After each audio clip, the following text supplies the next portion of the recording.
नमस्कार दोस्तों। नई सोच नई दिशा में आपके एक बार फिर से स्वागत है। तो आपकी टेस्ट सीरीज चली है, जितने भी हमीरपुर बोर्ड की तरफ से एग्ज़ाम करवाए जाएंगे उनके लिए टेस्ट सीरीज चली है। आपका टीजीटी कमीशन भी होगा, LT commission, JFT commission, Shastri, clerk and JOIT के लिए टेस्ट सीरीज चली है। डेली रात को इसी टाइम पे 9 बजे क्लास होती है, तो देखना ना भूलें। बहुत ही महत्वपूर्ण क्वेश्चन आपको करवाए जा रहे हैं। साथ में आपको ऑनलाइन टेस्ट के लिंक भी दिए जा रहे हैं, साथ में आपको मॉक टेस्ट भी दिए जा रहे हैं। अगर आपको हिमाचल एग्ज़ाम पास करना है तो डेली आपको 9 बजे क्लास में आना होगा। तो क्लास है आज आपकी पॉलिटिकल साइंस एंड जियोग्राफी की 9वीं। 8 क्लासेस की करवा चुका हूँ, और साथ में आपको जितनी भी 8 क्लासेस के आपके ऑनलाइन टेस्ट के जो महत्वपूर्ण क्वेश्चन बने थे, ऑनलाइन टेस्ट का लिंक भी आपको दिया जा चुका है। अगर किसी भी पर्सन ने वो 8 क्लासें नहीं देखी हैं तो आप प्लेलिस्ट में जाके उसे देख सकते हैं, और ऑनलाइन टेस्ट का लिंक भी आपको साइट में मिल जाएगा। साइट का लिंक आपको डिस्क्रिप्शन में दिया हुआ है, उसके ऊपर आप क्लिक करके भी उस ऑनलाइन टेस्ट को दे सकते हैं। 8 क्लास में आपके लगभग 120 के क्वेश्चन तक आपको देखने को मिल जाएंगे।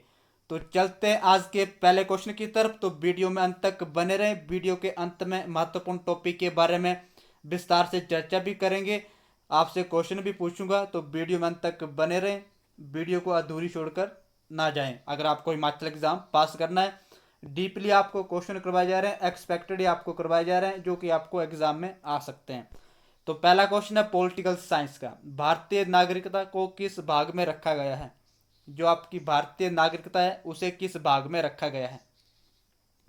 देखते हैं कौन इसका सही आंसर बता पाता है। 10 सेकंड का आपको टाइम दिया जा रहा है, सोच समझ कर इसका सही आंसर बताएं। भारतीय नागरिकता को किस भाग में रखा गया है? भाग 1, भाग 2, भाग 3, भाग 4। तो ये रखा गया आपके भाग 2 में। जो आपकी भारतीय नागरिकता है उसे भाग 2 में रखा गया है। तो बी ऑप्शन इज राइट।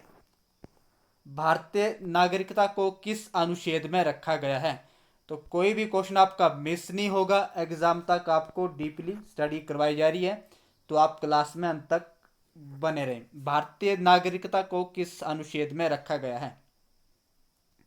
अनुच्छेद 5 से 11, अनुच्छेद 6 से 12, अनुच्छेद 7 से 13, इनमें से कोई नहीं। तो भाग अनुच्छेद, जो आपका अनुच्छेद है 5 से 11 के बीच में, जो आपकी भारतीय नागरिकता है उसे 5 से 11 अनुच्छेद के बीच में रखा गया है, और भाग 2 में। तो इसे भी आप याद रखें। ये रहा अगला क्वेश्चन। भारतीय नागरिकता अधिनियम कब पारित किया गया था?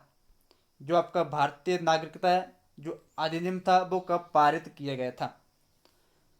तो वीडियो में अंत तक बने रहें। वीडियो अच्छी लगे तो प्लीज़ अपने इस चैनल को लाइक शेयर एंड सब्सक्राइब जरूर कर लें, ताकि जो भी मैं नई वीडियो बनाऊं उसकी वीडियो की नोटिफिकेशन आपको सबसे पहले पहुंच जाए। तो इसका सही आंसर बताएं। भारतीय नागरिकता अधिनियम कब पारित किया गया था? तो 1955 में भारतीय नागरिकता अधिनियम पारित किया गया था, और इसे किस अनुच्छेद में रखा गया है? 5 से लेकर 11 भाग 2। तो मैंने आपको पहले बता दिया है। तो प्लीज़ क्वेश्चन को अच्छे से देखें और अच्छे से आने वाले हिमाचल एग्जाम की तैयारी करें। ये रहा अगला क्वेश्चन। मौलिक अधिकार कहाँ से लिए गए हैं? जो आपके मौलिक अधिकार हैं उन्हें कहाँ से लिए गए हैं? तो कौन से अधिकार कहाँ से लिए गए हैं? जो भी 8 क्लास से आपकी हो चुकी है उसमें मैंने आपको विस्तार से बताया हुआ है। तो मौलिक अधिकार कहाँ से लिए गए हैं? ऑस्ट्रेलिया, ब्रिटेन, संयुक्त राज्य अमेरिका, जर्मनी। तो जो आपके मौलिक अधिकार हैं वो कहाँ से लिए गए हैं? संयुक्त राज्य America. C option is right. अगला क्वेश्चन है मौलिक अधिकार का जो प्रावधान है संविधान के किस भाग में किया गया है? जो आपके मौलिक अधिकार हैं संयुक्त राज्य अमेरिका से लिए गए हैं, और जो उसका प्रावधान किया गया है वो किस भाग में किया गया है? देखते हैं कौन इसका सही आंसर बता पाता है। 10 सेकंड का आपको टाइम दिया जा रहा है। मौलिक अधिकारों का जो प्रावधान है वो संविधान के किस भाग में किया गया है? तो भाग 3 में आपके मौलिक अधिकारों का प्रावधान किया गया है। तो ए ऑप्शन इज राइट। ये रहा अगला क्वेश्चन। मौलिक अधिकारों का प्रावधान किस अनुच्छेद में दिया गया है? पहले हमने बात की कि किस भाग में से रखा गया है, भाग 3 में। अब बात हो रही है मौलिक अधिकारों का प्रावधान किस अनुच्छेद में दिया गया है। मौलिक अधिकारों का प्रावधान जल्दी से बताएं। तो 12 से लेकर 35 तक अनुच्छेद में मौलिक अधिकारों का प्रावधान किए गए। तो ए ऑप्शन इज राइट। किस अधिकार को भारत का अधिकार पत्र मैग्ना कार्टा भी कहा जाता है। ऐसा कौन सा मूल आपका अधिकार है जिसे अधिकार पत्र मैग्ना कार्टा भी कहा जाता है। मौलिक कर्तव्य, मौलिक अधिकार, समानता का अधिकार, स्वतंत्रता का अधिकार, जल्दी से बताएं। तो ये आपके जो मौलिक अधिकार हैं उसे भारत का अधिकार पत्र एवं मैग्ना कार्टा भी कहा जाता है। तो बी ऑप्शन इज राइट। ये रहा अगला क्वेश्चन। संपत्ति के अधिकार को संविधान के किस संशोधन के तहत हटाया गया था। आपके कितने अधिकार थे पहले? 7। बाद में जो आपका संपत्ति का अधिकार था उसे संविधान के किस संशोधन के तहत हटाया गया था, जल्दी से बताएं। देखते हैं कौन इसका सही आंसर बता पाता है, जल्दी से बताएं। 10 सेकंड का आपको टाइम दिया जा रहा है। तो आपके 44वें संविधान संशोधन 1978 के तहत जो आपका संपत्ति का अधिकार था उसे संविधान के संशोधन के तहत हटाया गया था। तो अब आपके अधिकार कितने बचे हैं? 6। तो इसे भी आप याद रखें। ये रहा अगला क्वेश्चन। 1931 में कराची अधिवेशन में कांग्रेस घोषणा पत्र मूल अधिकारों की मांग किसके द्वारा की गई थी। जो आपका 1931 में कराची अधिवेशन में कांग्रेस घोषणा पत्र मूल अधिकारों की मांग किसके द्वारा की गई थी। अगर आपको एग्जाम में पूछा जाए कि कांग्रेस घोषणा पत्र की स्थापना कब की गई थी, कब हुई थी? 1931 में। और ये मांग किसके द्वारा की गई थी, तो ऐसे भी क्वेश्चन आपके हमीरपुर बोर्ड की तरफ से पूछे जा सकते हैं। तो पंडित जवाहरलाल नेहरू, डॉक्टर राजेंद्र प्रसाद, डॉक्टर भीमराव अंबेडकर, सरदार वल्लभ भाई पटेल। तो इसका सही आंसर बताएं।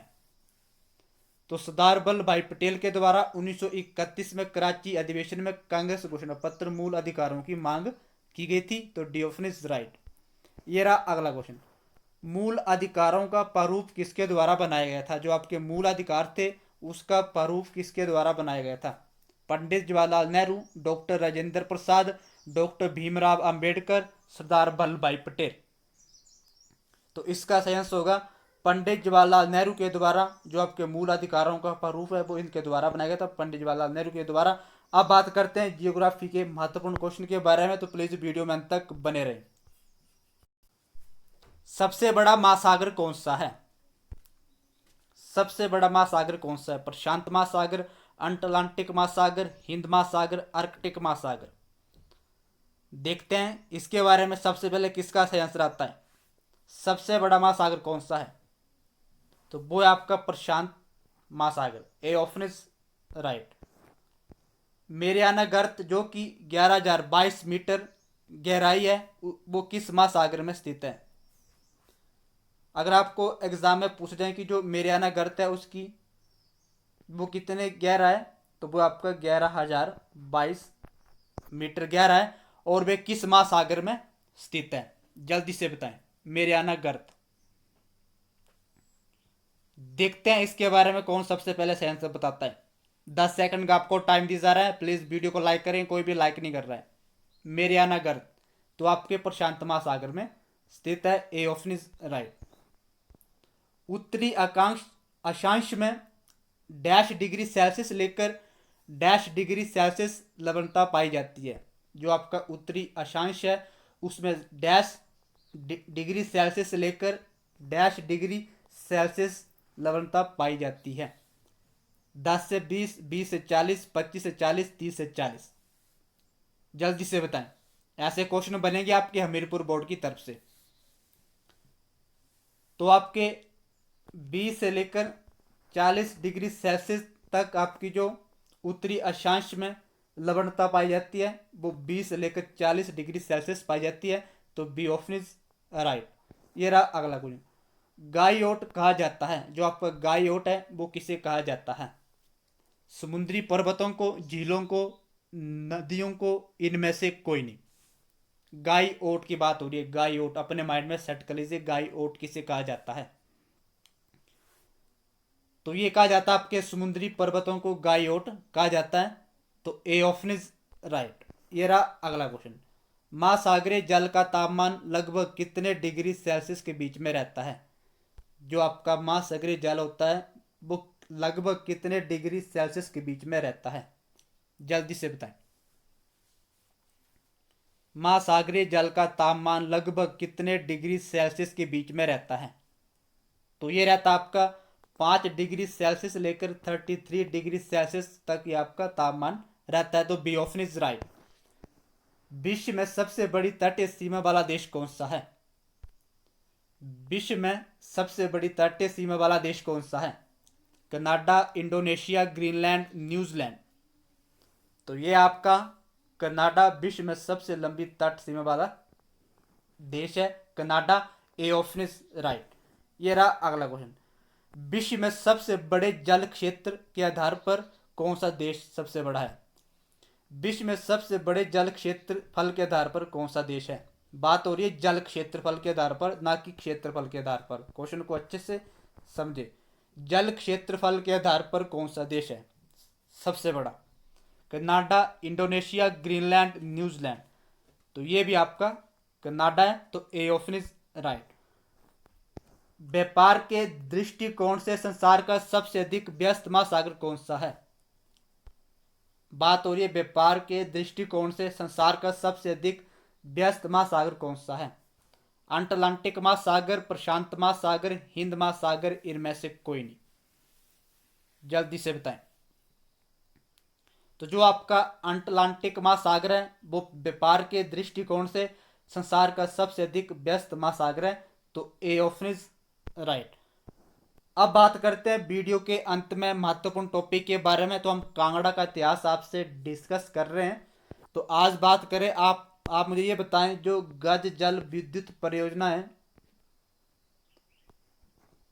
जल विद्युत परियोजना है शाहपुर में ये स्थित है, ये कितने मेगावाट की है? गज जल विद्युत परियोजना ये कितने मेगावाट की है? तो ये आपकी 10 मेगावाट की। नेक्स्ट बात करें, जो बनेर जल विद्युत परियोजना है कांगड़ा जिले में, बनेर जल विद्युत परियोजना ये कितने मेगावाट है? बनेर जल विद्युत परियोजना कितने मेगावाट है? जल्दी से बताएं, जल्दी से बताएं। तो ये आपकी 12 मेगावाट इसकी क्षमता है। अगली बात करें, जो ज्वालामुखी में, जो ज्वालामुखी मंदिर है कांगड़ा में, ज्वालामुखी मंदिर, इस पर सोने का छत्र किसने चढ़वाया था? ज्वालामुखी मंदिर में सोने का छत्र किसने चढ़ाया था? तो ये चढ़ाया था आपके अकबर ने। और ज्वालामुखी मंदिर से फिरोजशाह तुगलक 1300 पुस्तकें फारसी में अनुवाद करने के लिए ले गया था ज्वालामुखी मंदिर से। इसे भी आप याद रखें। अगली बात करें, मसरूर रोककट मंदिर हिमाचल प्रदेश के किस जिले में स्थित है? रोककट मंदिर हिमाचल प्रदेश के किस जिले में स्थित है? जो आपका मसरूर है रोककट मंदिर, वो आपके हिमाचल प्रदेश के किस जिले में स्थित है? तो ये आपके कांगड़ा जिले में स्थित है। इसे भी आप याद रखें। आने वाले हिमाचल एग्जाम में इस तरह के क्वेश्चन आपसे पूछे जा सकते हैं। आप मुझे ये बताएं, वॉर मेमोरियल युद्ध स्मारक कहाँ पे स्थित है? जल्दी से बताएं। तो ये आपके धर्मशाला में स्थित है, धर्मशाला। आप मुझे ये बताएं, धर्मशाला का निर्माण किसके द्वारा किया गया था?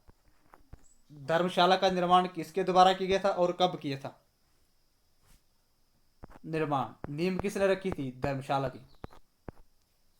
वो रखी थी आपकी लॉर्ड मैकलोड। स्थापना कब हुई थी? 1846 में। आप मुझे ये बताएं, जो पालमपुर में कृषि विद्यालय है, पालमपुर में जो आपका कृषि विद्यालय है उसकी स्थापना कब हुई थी?